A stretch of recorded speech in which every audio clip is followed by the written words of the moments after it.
guys, how are you? We are doing a live broadcast on intermittent fasting here with my friend Joey Emont from Restore Fitness. Gotten a lot of questions recently about nutrition and particularly about intermittent fasting. On the last broadcast that we did, we talked a lot about HIIT training. We got a lot of questions about, can I do this in the fasted state or without eating? So we still got a minute. I'm going to give you a little overview. Invite your friends. I think they're going to learn a lot. Share this if you can. And if you have to come back for the replay, just go to either my Facebook page or Joey's, and you can see the replay. So what we want to talk about today are some of the basic principles of intermittent fasting and some of the benefits right off the bat. We want to cover each section. We're going to have different ones, and then we'd love to take questions from you guys as they come through. So, very excited. Thanks, Joey, for coming in today. I appreciate it. Yeah, man. And I guarantee you guys are going to learn a lot today in our discussion on intermittent fasting. So get your questions ready, share it with your friends, tell them to join us because it's going to be a good one. How many of you guys out there have actually tried this? So I have a couple of times. I've done it on and off. I'm not currently doing it, but I will say that I definitely have done it. Any of you guys, oh, we got people coming in. Corey, what's up? From Beaumont, California. What's going on? Corey just signed in. Got a couple other people. I know Sharon Cuss is going to be coming in. Corey has said he's never tried. Lori Andrews, she's on it right now. Cool. All right, I'm sure you're going to have some good questions for us as well. Gina, what's up, Gina Moore? How are you? Sherry. Okay, just started a few weeks ago. Cool. Angie Correa, what's up, Angie? That's my Boricua, what's up? Will, how you doing, my man? What's up? Okay, guys, get your questions ready. Let's do this. Okay, so for intermittent fasting, we've got our little board back here that we're going to go off of. I don't think you guys, you may not be able to see it. This is really for us, but if you got a notebook, get it out or start taking some notes. So here are some of the basic benefits for doing intermittent fasting. Number one is for fat loss. Your body is going to be in a fasted state, and you have two main fuels that your body can burn for calories. You have fat and you have sugar or carbohydrates. And if you limit the amount of carbohydrates, you burn more fat. That's the basic principle. So we also want to make sure this is not like a ketogenic diet, like a low carb or Atkins style diet. It's not it. It's different. It's limiting the amount of when you eat and the types of food. So one of them for sure is fat loss. What's another one that you've experienced doing it yourself? I would say that a lot of people feel a lot better. It depends on the person. A lot of people can feel actually a lot better when they do this kind of fasted in the morning type of state, because what it actually does is it triggers a hormone called glucagon, which can actually increase people's mental clarity throughout their day, throughout their fasted state. And so the morning time is when people want to feel their sharpest. Yes. You know, so this is common for a lot of people, but for some people it doesn't always work out that way. So this is why it's a very individual thing. Yeah. I think that intermittent fasting works very well for some people, and I think it works very poorly for others. And we're going to go over the signs that you guys will know if it's working for you or not. Rachel, what's going on? Oh, she wants you to speak a little louder. I'll speak louder for you. Yes! Yes! Thank you. So one of the things is for sure fat loss. Okay, so when you're fasted and you're not eating and you've gotten up in the morning, you don't have as much blood sugar. Why? Because a lot of the processes that you use at night, particularly with the brain, use sugar. So when you wake up, you're low sugar and your body can burn more fat. So one of the things is fat loss. The other is energy. You will feel more alert from some of the hormones that are released that give you a spike in your energy. So some people have mental clarity and actually more energy fired up in the morning when they've been in a fasted state. And the third big one, I think, for a lot of people out there, what's up, Gina, is your schedule. It's really nice. I mean, how many of us in the night before, if you're really organized, are like, okay, I got to food prep, I got to do this, I got to get the kids out, I got to get this ready. And it's a lot of stuff to think about, your food choices, prepping the food. Imagine if you don't have to eat till noon. Then that stress is off of you, and it's amazing. Hypoglycemic, Jerry, we're gonna get to those issues toward the end of the question. So that's Jerry Lynn asking a question on what about if you're hypoglycemic. So, fat loss. Energy production goes up for some people, and it fits into a lot of people's schedule. I know that when I was doing it, not having to think about food till noon was awesome. Okay, so those are some of the three major ones. Let's get into how it actually works with fat loss. So what I was saying before is when you haven't eaten and you're going to be low on blood sugar, we all know that if you don't eat, you're low on blood sugar, you want to take advantage of that and be able to burn the fat in your body. So you have a hormonal response that can take advantage of this. And Joey, just go briefly into that for a lot of people that are real short. Okay. Well, essentially, whenever we're eating in a normal fashion, we're always in a state of either storing fat. We're storing fat for a very short period of time, and in between meals, we release some fat. And so it's kind of this balance between storing and releasing over the course of the entire day. And if you end up releasing more fat by the end of the day, you're going to end up losing body fat. So the difference between this and intermittent fasting is that intermittent fasting, you will have a 16-hour period of time where you're actually releasing fat, and then you shorten your fat storage period when you're eating. Oh, we're back. Are we good? Yeah, we're back. So the way part of this works is we're going to talk about the 16/8. So you're going to be fasted for 16. Okay? Yes. And someone asked about coffee. We're going to get to that. You can do a hack with Bulletproof Coffee. 16 hours you're not going to eat, which is basically 8 p.m. to noon.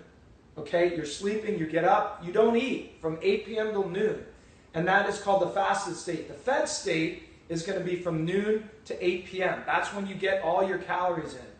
So during the fasted state, when you're not eating, and some of these hormones are released, they start to help release more fatty acids out of your body. And you want that. Those fatty acids are coming off your booty, your waist, and places that you want to lose it. However, if you're not working out during that time, that free-floating fatty acids, they go right back to those problem areas. So you've got to get your training in, and we're going to talk about when and the best type of training to do. So fat loss has a lot to do with being you in this fasted state, the hormones of the release that help release these free fatty acids, and then you taking advantage of them. The energy production that we talked about, glucagon and some of the other hormones that help release sugar into the body can help stabilize your blood sugar so that you feel alert. If glucagon is not in check, you don't have that, and if you're always just skipping meals, which is not fasting because it's not planned and it's not consistent, glucagon is not going to help balance your blood sugar. It's going to freak out. You're going to have a different hormonal cascade, and you won't have that same alert feeling. So you got to follow the plan. And the last one is whether it fits into your schedule. We just said if you don't have to eat till noon, it's kind of a nice thing.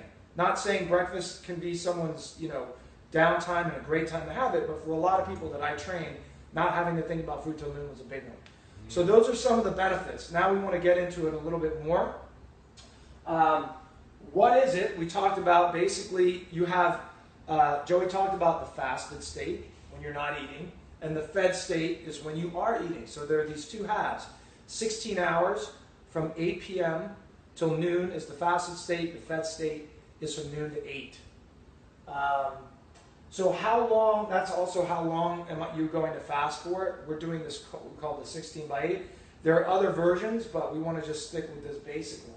Yeah, this is the most common one that people are using is the 16/8. There are other things. People will fast for like one full day every week, that kind of thing. So there's a lot of flexibility, and I think the biggest advantage of doing intermittent fasting is that, like we said earlier, it fits into your schedule.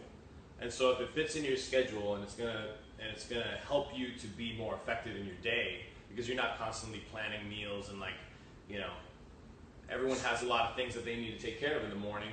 So if you can fit your meals in the evening, maybe it's more convenient for you. And if that's the case, you can stay on point on your nutrition plan without necessarily having to create another stress in your life. So. And one of the things we get is people are gonna.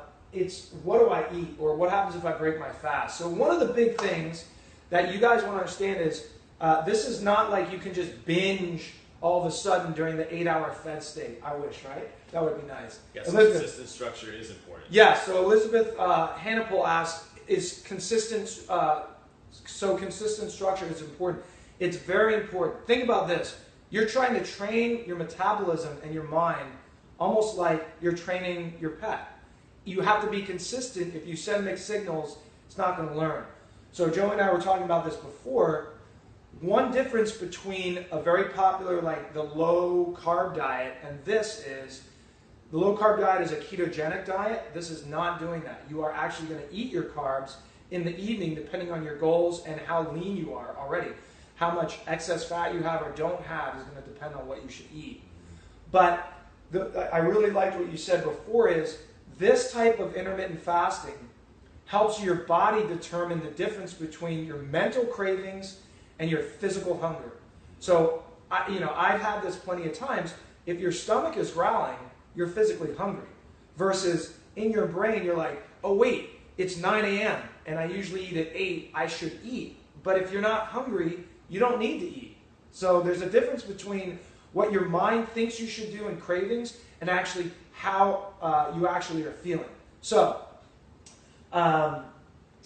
let's get into what you guys should eat. So a lot of this depends on your leanness. So I'm going to let Joey talk a little bit about this. Is you can have excess fat or not, and yeah, well, there's certain people that are going to be naturally more insulin sensitive than others. And when I talk about insulin sensitivity, what I'm talking about is how efficiently your active tissues, like your musculature, is efficient at pulling in glucose and utilizing it well versus taking the food that you eat and storing it as fat. So in general, the heavier you are, the more body fat that you have, the less insulin sensitive you tend to be. And so I would suggest for people that are a little bit on the heavier side, have larger fat loss goals. Now don't get that confused with if you want to lose more fat, it's always going to be lower carbohydrate. But for instance, if somebody is a little bit heavier, they're not going to do that well on a lot of carbohydrates. Even if they're in a fasted state and then they're being fed for the last 8 hours of the day, they still would benefit from making those last few meals lower carbohydrate. So it would be pretty much protein and vegetables. Maybe the very last meal might have like a serving of some starch of some sort. It could be rice or potato or something like that. To help you with sleep. Right, but not at every single meal. Now, if there's people that are leaner and they're already very insulin sensitive, that means that when they go and work out, they're naturally going to be utilizing a lot of the stored sugar in their muscles. They're going to be burning through a lot of glycogen. And so essentially, by the time that comes to that refeed state, they can probably take advantage of more carbohydrates with every single meal because they're going to need to replenish before the next day's hard training.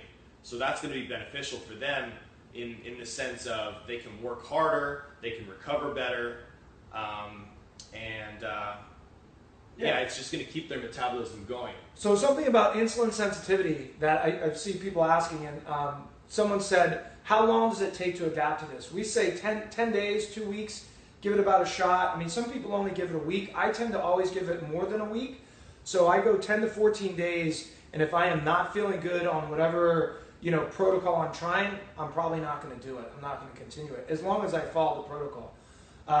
So that was from Elizabeth, who was asking that. Now, sensitivity. Imagine that you are climbing at altitude. Remember, you read a lot about this, that athletes train up at altitude where there's less oxygen, and the molecule in their body, hemoglobin, that carries that oxygen, gets stronger because there's no oxygen. So when it sees it, it grabs it, and it gets more sensitive to it.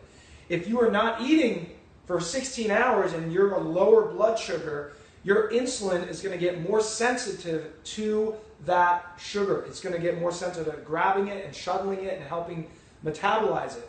So that's one of the things is with this you can help increase your insulin sensitivity, but people that are also leaner have this advantage. They are burning through a lot of the glycogen in their body. Someone that's heavier does not have the same insulin sensitivity. Okay, so let's ask, I'm seeing some more great questions coming in about eating morning and at night. So another thing that we talked about is it depends on your goals. If your goal is fat loss, I think this is going to be a great type of diet to experiment with. And you've got to experiment. You've got to try it for yourself.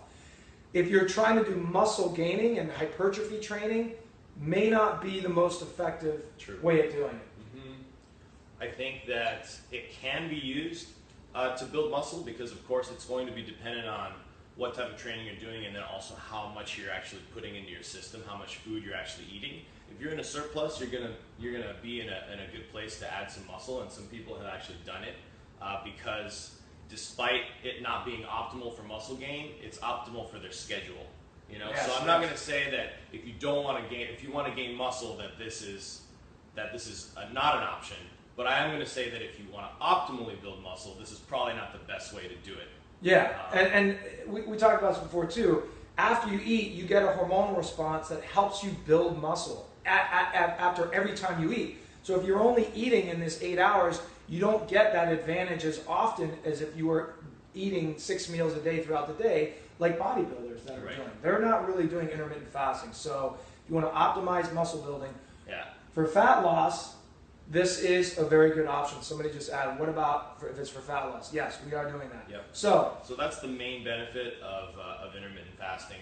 Now, I think that what's unique about intermittent fasting is that it kind of flies in the face of what we've all been taught. The bodybuilders of the 1980s have basically set a precedent for if you want to be lean and you want to build your metabolic fire or what, that you have to eat 6 or 8 small meals every single day. And while we've found out that it doesn't necessarily have an advantage for the metabolism as far as fat burning, it does happen to have an advantage for muscle gain. Because every single time you eat, you're triggering these processes in the body that actually boost anabolism. And so that's going to be an optimal way to build muscle versus intermittent fasting. Yeah. So as long as people are clear on the goal that they want to achieve and why they're doing it, and like I said, if you still want to build muscle, you can still do it doing intermittent fasting, but you just have to adjust your calorie intake. Yeah, and the other thing is, people that are, if you're trying to do fat loss during those 8 hours, you cannot just eat excessive calories, even if you're training. You're going to know. So a lot of people that first do this think, oh my God, they make it to noon, they're starving, and then they're just immediately binging on food. It's not the way to do it. You have to make sure that you have enough fiber in it. Really, like you get that meal right at noon, but your body also has to adjust to being hungry. And those hunger pangs will go away. But my main point is, if you consume too many calories in that 8-hour window, you're probably not going to reach your fat loss goals. And it takes you, I'm not saying you have to calorie count, but you have to see how your body is responding to doing it in this fed state. And then we just got a question. What if I keep weight training to non-fasted days on a different fast, a 5-2 program, low calories, and just 2 meals on non-training days, and then cardio on non-training days? Actually, that's a very smart way to do it. And we chose to just focus on 16-8 because it's the most common way to do intermittent fasting. What it sounds like... So 16-8 is every day, 7 days a week, you're fasting. The 5-2 is fasting 5 days and often. The 5-2, it sounds like not intermittent fasting 5 days and then 2 days doing like 2 meals at a certain period of time. So it's kind of what they're describing is like a hybrid between calorie cycling, and intermittent fasting on like 2 days. So it depends. Yeah, it depends. I mean, I guess it depends on if you're doing 2 meals and you're kind of saving the timing for last, it's a good way to go. Why don't we do this? We will answer that in the comments. But to keep sticking on this topic, let's stick to the 16x8. But I appreciate your question, and we'll get to it in the comments at the end. Cool. So when should I train? This is a big question that comes up. When should I do my workouts? So I'll tell you, when I first started doing, the optimal time is during your fed state. So I had guys that I was doing this with, and they had the ability to train at 2 in the afternoon. And they were like, they would eat at noon, and then they would go to the gym at 2. Now they've eaten, they got plenty of energy, they've got their rest, they're loving it. They could go really hard workouts. I was training at 7 or 8 in the morning, and I had very little blood sugar. That was very difficult to do. So in the beginning, I had to limit I was training first thing in the morning because that's when I liked doing it. I didn't want to train later in the day. That is not necessarily optimal. Why? Because I haven't had any food. I'm going to have less energy.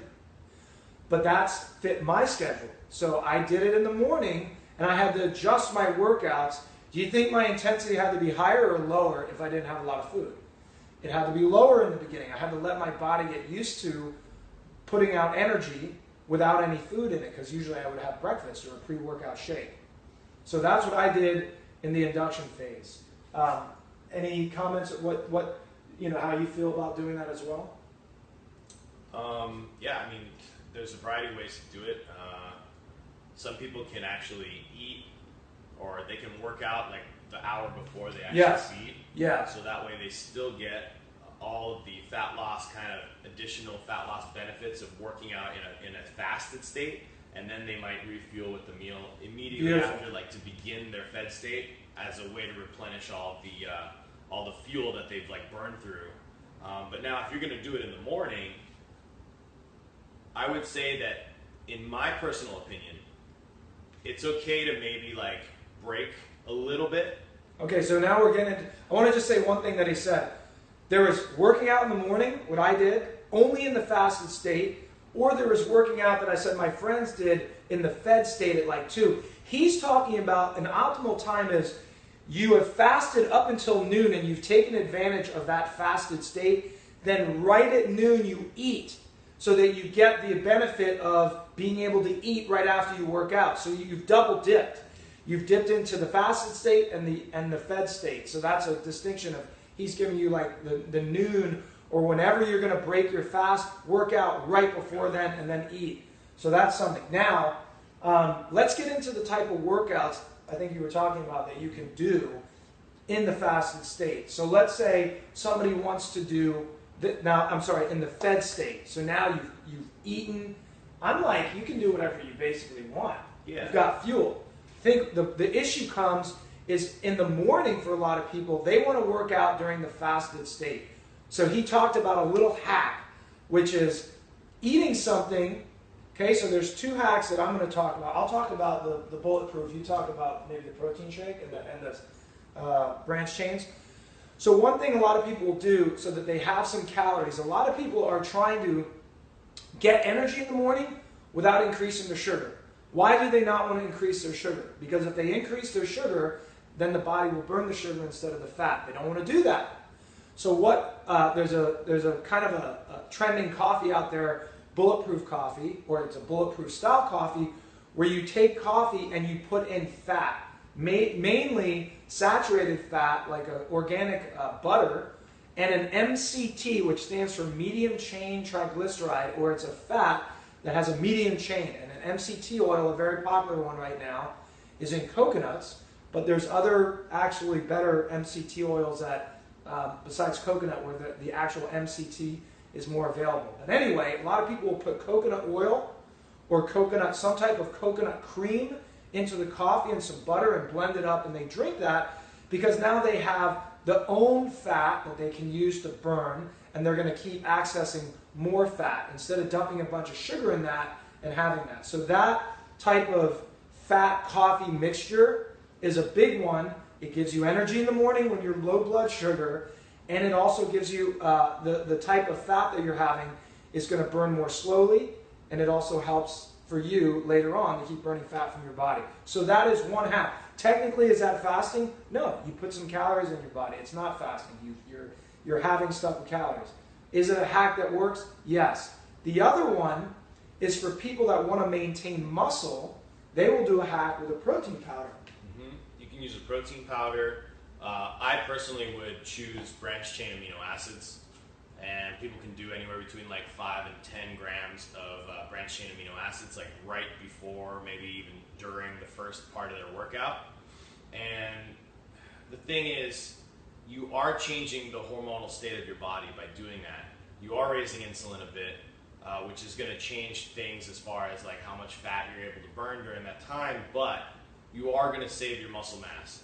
And the small amount of insulin that you're raising with branched chain amino acids is actually going to be well utilized during your training session, especially if you are working your muscles hard. They're going to be utilizing that insulin to drive some of those amino acids into the muscle, and so you're going to save yourself. It's almost like a protection against losing muscle mass, especially when you're in kind of a harsh deficit, if you are putting yourself on kind of a lower calorie plan. So just so you guys know, insulin is like the bus. It's a shuttle. It can shuttle carbohydrate or sugar into the muscle to work, and it can also shuttle the amino acids into the muscle to work as well and repair. So what a lot of people say is don't raise your blood sugar because then insulin goes up and the insulin will shuttle the sugar into the muscle to work, and we don't want that. We want fat to go into the muscle, or fat to go into the body to work, into the muscle, and that's what we want to do. But The other half is insulin can also bring in the amino acids to help the muscle repair and not break down. So there's these two systems going on. So when people are like, don't eat that because it's going to raise your insulin, he just gave a very good example of why raising the insulin a little bit is still a good protective mechanism. So the point of this is, here's the hack. If you're going to do a protein powder in the morning, I would suggest doing it with only water. Don't add milk or fruit or anything else and make a smoothie. Just do it lean with water, ice. You could have half before. I started doing this as I was putting on more muscle. I was doing a shake in the morning with a plant-based protein powder because I don't do good on whey, which is a dairy derivative. I would put a little bit of branched-chain amino acids and glutamine, which is another amino acid in there. Have half the shake before I worked out and half after. So that's a hack. Is it fasting? Technically, no. Does it work? It worked for me. Okay, so she said, Kimberly Lund says, a trainer told me I can choose to drink a protein shake before or after a workout. Isn't after better? Well, Kimberly, here's the thing. If you have not eaten, right, and you're going to try to do this hack, and a little bit of that protein shake gives you incredible energy where you can just go after your intervals, whatever else you want to do, and if you tried that on an empty stomach and you just like crashed and couldn't do it, I would say you need to have a little bit of that protein shake beforehand because you perform better like that. You get to juice and maximize your workouts better. And definitely have it post-workout for sure, but we're sticking really trying to also talk about just in this fasted state. So what you're referring to is probably what a trainer told you that may not have had to do with intermittent fasting. Right. I would say if you're trying to do intermittent fasting and you want that whole hormonal cascade to be correct, and you're kind of doing this little hack where you eat something a little bit so that you can increase the intensity of your workout, then you're going to want to have it before so that you can actually utilize the insulin that goes up while you're training. And then in this case, you probably wouldn't have a post-workout shake because you still want to maintain that fasted state through the afternoon. Now, in the case that you work out before you actually break your fast, meaning you work out at 11 or noon or whenever you choose to break your fast, that's when you would train maybe in a more fasted state. And then when you break your fast, then you can have your post-workout because you're shake. in the fed state. Right. So this is changing kind of the context a little bit of what we're typically told because we're trying to maintain this fasted period of time, and then we're going to do a fed period of time versus traditional training. In traditional terms, you would be correct. A post-workout shake is going to be very beneficial for health and recovery and all of that. But intermittent fasting is a little change the rules a little bit. Change the rules a little bit. Okay, great question, Kimberly. Keep them coming. Next one is, so let's go into the type of workouts now. So I worked out in the morning because that fit my schedule. I could not do high intensity until my body adapted after about 2 weeks. Then it started to adapt. I started doing a little bit of the shake before I trained with some aminos. That was the hack that I did. Water, branched chain amino acids, and a plant-based protein powder. Vega was the one I used. I love those guys. Now, I started doing more high-intensity stuff during that time, and I was able to do it. I had clients that were trying this, and they could not. So what we did is we backed down the high-intensity interval training, like sprints, and we started having them do more steady-state training at a lower intensity. So let's say you are used to doing sprints for 20 minutes, heart rate jumps up, and then you sprint at, let's say 9 miles per hour, 10 miles per hour, whatever it is, for 30, 45 seconds. Then you walk for like a minute, and you get your recovery. You may not be able to do that. So now I'm going to say, why don't you try jogging for 30 to 40 minutes, but your heart rate is much lower, and we're doing that for steady. And they were actually able to do that. Or circuit training, instead of really explosive movements and jumps and doing this type of circuit, they just said, all right, I'm going to do body weight, I'm going to keep the intensity down, but I'm going to keep moving, and they were able to do that during it. So one of the things he and I were talking about earlier is HIIT training. It may not be the best thing to do in the morning if you're doing it during your fasted state. During the fed state, go all at it. Mm-hmm. yeah, you want to keep, if you're in a fasted state and you're going to stick to that first thing in the morning, I would suggest doing some low intensity cardio. And what I recommend to a lot of my clients is that they'll drink like regular coffee, not a bulletproof coffee necessarily, and then just go on a walk, a low intensity walk, because the caffeine in the coffee will release more fatty acids, and it's not a stress to the system. So when you're not in a fed state, you probably want to do some form of exercise. It's not going to stress you out, and that's going to be more beneficial at that time, versus working out in the afternoon potentially when you're already fed. Then maybe that's a better choice or better time to do some HIIT training, because you have the fuel to actually do it, and you're fed and your insulin's kind of up, so you're going to maintain your muscle mass during that time. And so generally, HIIT training, save it for the fed state. If you're going to try doing that during the AM when you're fasted, you may have to have a little bit of food, and you just got to see how it hits your body. For cardio, lower intensity, steady state cardio instead of doing a lot of intervals, probably going to be better. And for weight training, this is an important one. Joey's he obviously, check this guy out. He's tell them about what you would be recommending. So the volume of what you do, volume refers to the amount of sets, reps that you have in a workout. So the more repetitions you do and the more sets you do, so if you do 10 sets of 10 reps, that's 100 reps, right? That's a certain amount of volume. So just so you understand that, if you decrease your volume, it's a little bit less stress on the system, so you can still, you don't have to lift light. He's really good at this. So one concept that I really like, I mean, if you are in a place where your body may become easily stressed, like in a not fed state, the thing that's going to stress you out more is going to be doing more reps in a workout. So the more reps you do, essentially the more stressful that workout's going to be for your system as a whole. So when you're in a fasted state, what you can actually do is you can raise your loading.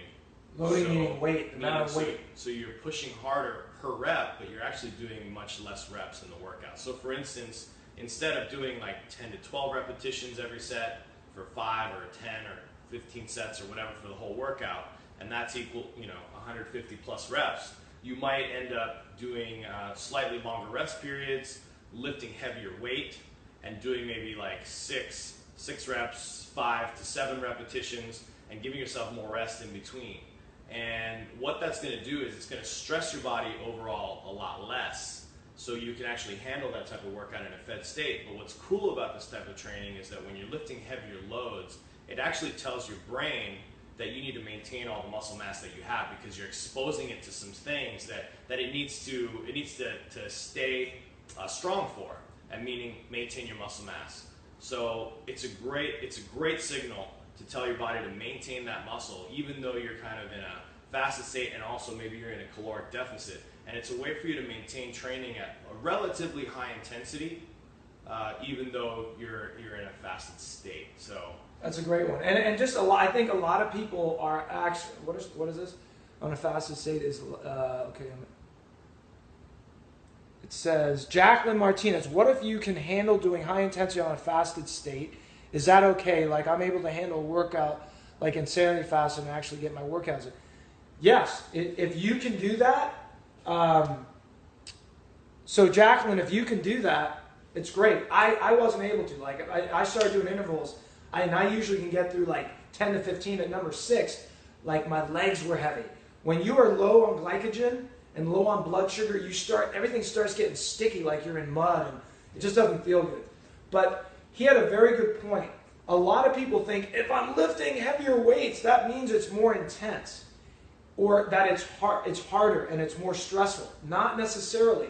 If you lift heavier weights but you decrease the reps in the total volume, the nervous system doesn't get hit over and over and over again, and it's a less stress on the body. You can get away with it in a fasted state. So I hope you guys are learning a lot. This is really, I mean, every time I'm here with Joey, I learn some new stuff. So I hope you guys are enjoying this. Share this, get it out there with your friends. We love having all these questions. We're going to wrap up, I think, with one more, which are, what are the problems that you can run into with this? And so Joey works with a lot of people that have adrenal fatigue, or their nervous system has been stressed out from too much work, lack of sleep, poor diet, a lot of stuff. His website, again, Restore Fit. Questions, or if you want to look into training, amazing trainer, works with a lot of world-class athletes, fitness models, etc. But there are a lot of problems, and I had a lot of women that were, when we were doing a lot of training, started running into, they're usually in their 30s, mid to late 30s, hormones were changing, and they were running into really having a difficult time losing weight, and they were training consistently and hard. And a lot of times, you don't want to just say, oh, it's my adrenals, or oh, I'm hypothyroid, or this or that.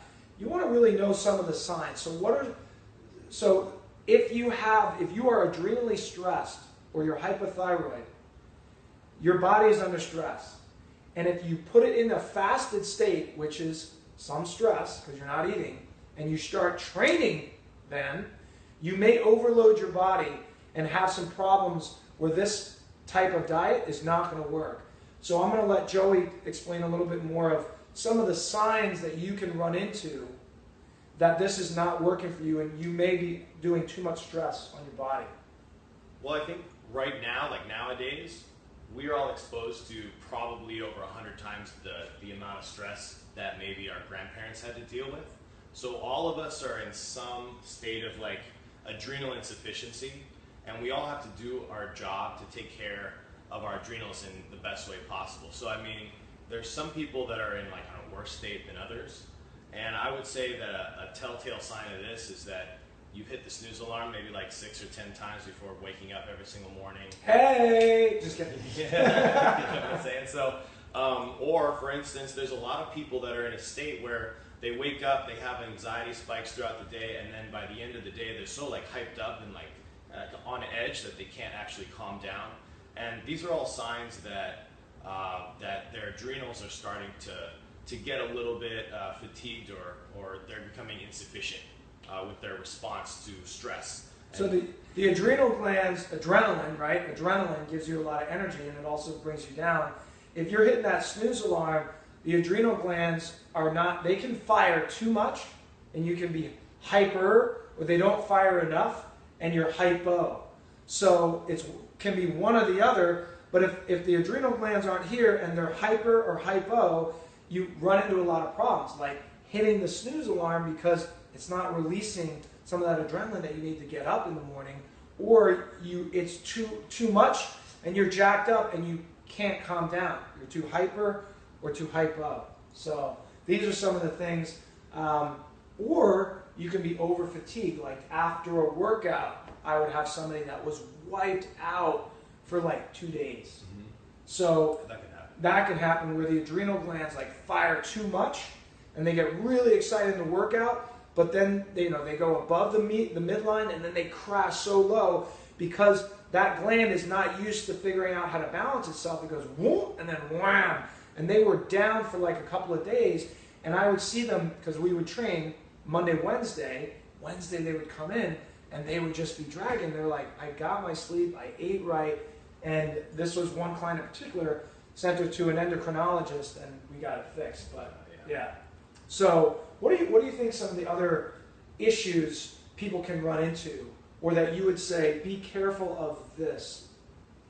Well, if they've been in a stress state for a very long period of time, that's going to affect their ability to actually make use of those fatty acids when they're released into the bloodstream. So essentially when you're trying to get away from the lion, which is essentially what our stress response is designed to deal with, we're dumping all the nutrients into our bloodstream so that we have immediate use of them by our muscles to get out of the way of this, like a lion or a tiger or whatever happens to be chasing us. But the thing is, nowadays we have traffic, we have social stresses, we have relationship stresses, we have work deadlines, right? All this stuff that's affecting how our stress state manifests itself. And it's not just 5 minutes to get away from the tiger, it's basically 8 hours of I'm stressed as hell, and and it starts to change the way your metabolism functions. So if by the time you're trying to implement intermittent fasting into your life, and you've already been in this kind of stressed out state for a long period of time, and your metabolism's already not working the way that it's supposed to, this is where symptoms of, I think we had a question earlier where it said hypoglycemia. Okay, so hypoglycemia is something that it's a symptom that comes along on the early stages of like an adrenal insufficiency.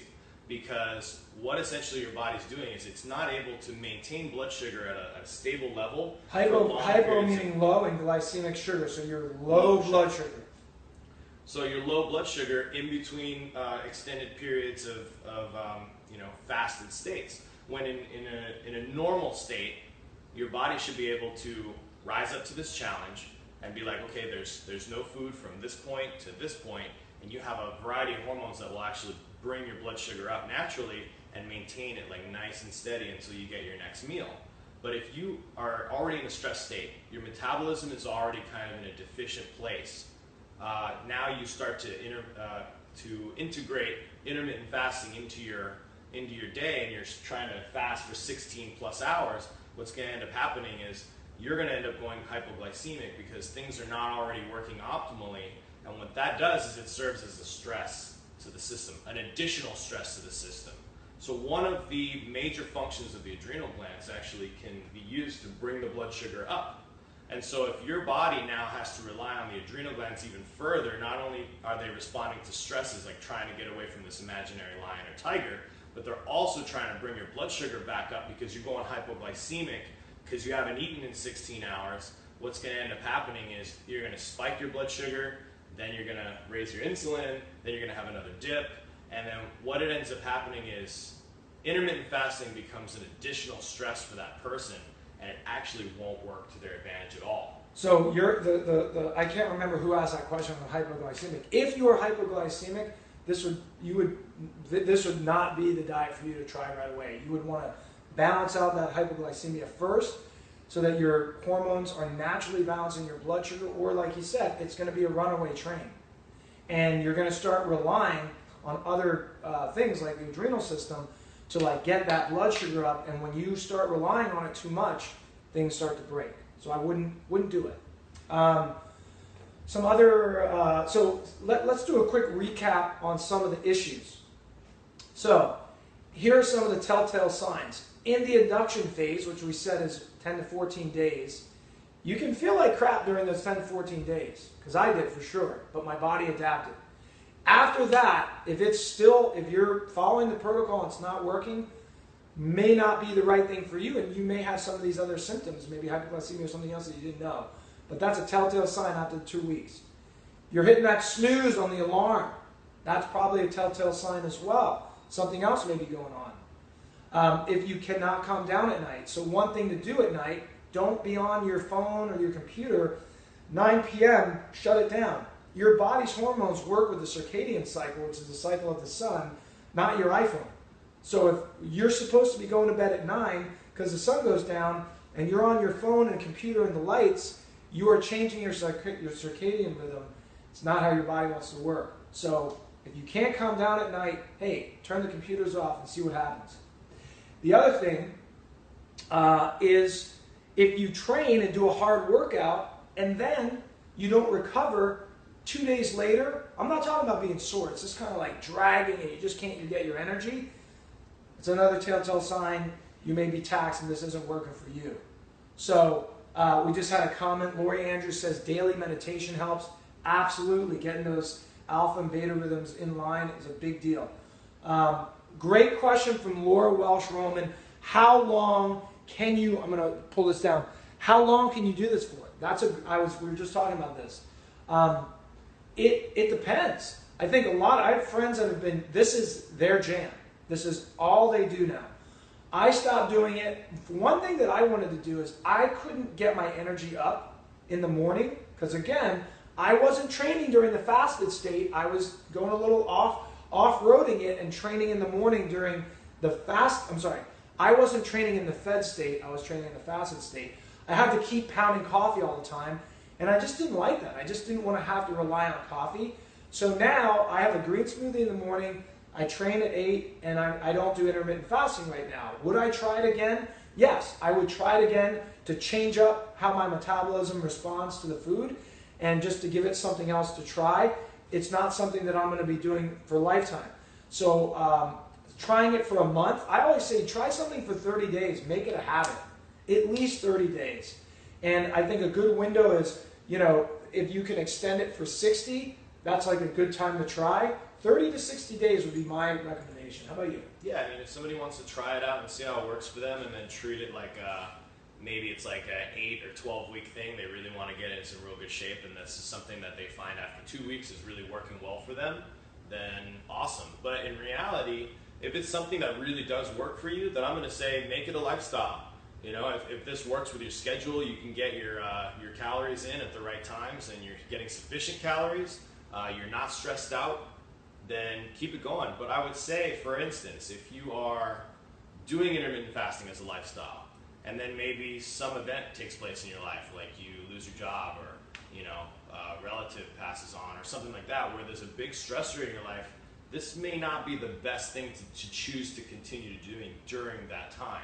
And just for all the reasons that we mentioned before with regards to it putting an additional burden on your adrenal system. So that would be probably the only thing. There's nothing that's innately unhealthy about doing intermittent fasting, or there doesn't have to be a certain limit of time, because you're getting, you're essentially just taking advantage of a healthy human's metabolism's biases for fat loss, or taking advantage of the different hormonal states throughout your day, which are all normal. We have a question about menopause. What happens if you're in menopause? Now, I was training another client, and this is what ended up happening to her. She was getting hot flashes, a lot of other stuff. What's your advice on if they're in menopause? Because that was a really tough one for me to train around, to be honest. Yeah, I mean, the thing is, menopause is a time when there's a lot of different hormones that are changing, and one of the major changes during menopause is that the ovaries, which are normally responsible for producing all the estrogen, which normally would be fat burning for women, start to transfer a lot of the job that the ovaries need to do to the adrenal glands.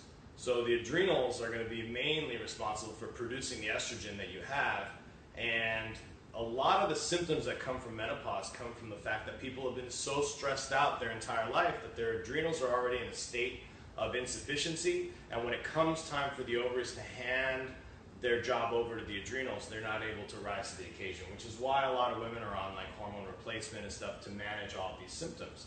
Now, that being said, if your adrenals are taking over the job of your ovaries and starting to produce some estrogen as well, so that you can kind of maintain this like normality, that might be something that you might also consider if you're gonna take on this type of diet. It may be an additional stress to your system. So the thing is, it may work really well for you depending on, I don't know if you're on HRT from a hormone doctor, but that would definitely be something you would want to keep tabs on with your doctor. HRT, hormone replacement therapy, yeah. Right, sorry. It's all right. Just for those, there's a couple dudes out there like, what? What did he say? Is that a heart rate? Someone asked, is weight gain expected after you stop this method? Not if you're managing the amount of food that you're taking in as a whole. So, one thing we talked about was that there's no particular major advantage to doing intermittent fasting as far as fat loss is concerned. It's just maybe there will be a slight bias in your favor for fat loss, and if it happens to work with your schedule, then that's going to be a better system for you. And so also, if you're limiting your food intake to those 8 hours, chances are it's going to be easier for you to not eat quite as much. So one thing I would caution people is that when they transition back into like kind of a normal diet and they're eating all day long, the chances are high that if they're not actually keeping an eye on their total food intake, they may be taking in more food than they used to. Yeah. And if that's the case, then yeah, you probably will experience some weight gain, but it's all based on that energy balance, how much food you're taking in versus how much you're burning, and if you're actually mitigating that by being conscious of what you're actually putting in your system, there shouldn't be any shift. Like technically, in the fasted state, you want to have one of your biggest meals be the lunch, especially if you've trained prior to that. If you have too much food right before you eat, it's a little bit harder, but you still get to take advantage of the fact that you haven't eaten another meal. One thing that I think is important is you can have a little bit more starch as that last meal. A little bit. You don't have to go crazy on the starch. We talked about this. There's a great book out there called Potatoes Not Prozac, where starch helps create serotonin. Serotonin helps you feel good. It also can help produce melatonin, which helps you sleep, et cetera, et cetera. So having a little bit of starch before you go to bed at night can actually help your mood and your sleep, which helps recovery and actually help with weight loss. So a lot of people tend to have these bigger meals in that fed state, like a big lunch, big dinner, and they have the starch. If you now add in, because you're going off the diet and you're going to eat, now you're adding breakfast, and usually, let's say you eat breakfast at 7 or 8, and you have a mid-morning snack at 10, those are two other things that you just added. And like he said, if you're not keeping track of all your calories, and you continue to eat the big lunch and dinner, now you're adding in more calories, and you're probably going to see some weight gain. That was from Elizabeth. Great question. We've done 50 minutes. I'm going to look at a couple last ones, and we'll answer them on the boards. One last question is, Lori Andrews, lifting heavy or lifting more during menopause?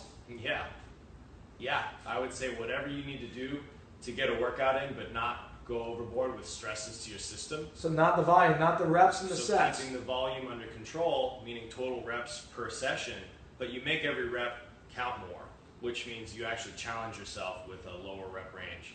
Or lifting heavier and slower, so that your body has some more time under tension, which is the amount of time you're lifting the weight for. Yep. And that's going to be an additional benefit, because loading the actual structure, like your skeleton, is going to help to fight off things like osteoporosis that a lot of women have to deal with during that time as well. So yeah, I would say whatever you can tolerate, of course. Like, I wouldn't say, go in there and blast your system if you don't have the requisite strength for it. But intelligent, heavier loading can really be a big benefit at that point in time in a women's life. Don't be afraid to throw some weight up there, baby. Don't be afraid to throw some weight. All right, Joey, it has been always a pleasure. Yeah. And for you guys, I really appreciate you tuning in. Please tell your friends about the broadcast. They can always come back for the replay. Big round of applause for you guys for showing up.